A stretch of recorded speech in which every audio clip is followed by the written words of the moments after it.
I would really like to know the mental side of it, because clearly, if these athletes have made it to the NBA, they're elite amongst the elite.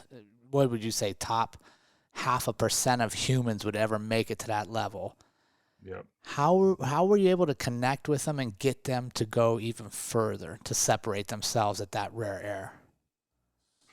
Yeah, it's a great question, and you're exactly right. The God-given genetic ability of an athlete that reaches that level of sports, not just in the NBA, but any professional athlete. I mean, it's a again, you said 0.5%, it might even be less than that. It's just such a special person that reaches that level based on their natural ability.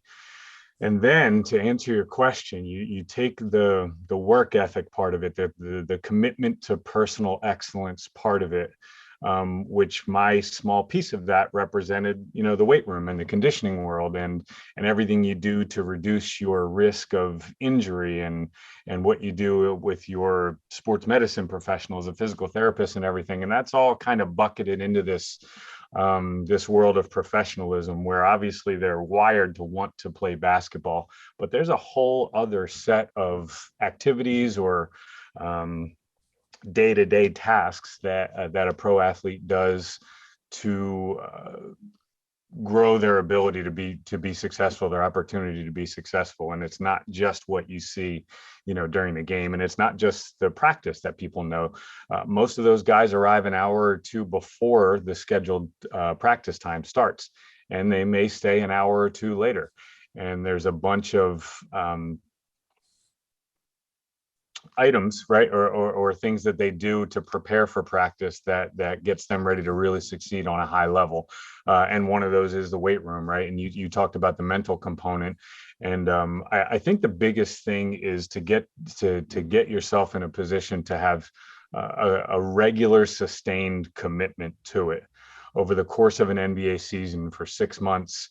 6 to 8 months, depending on how long you play between preseason and playoffs and everything, to show up every day and to make sure that you get a regular commitment to your scheduled training.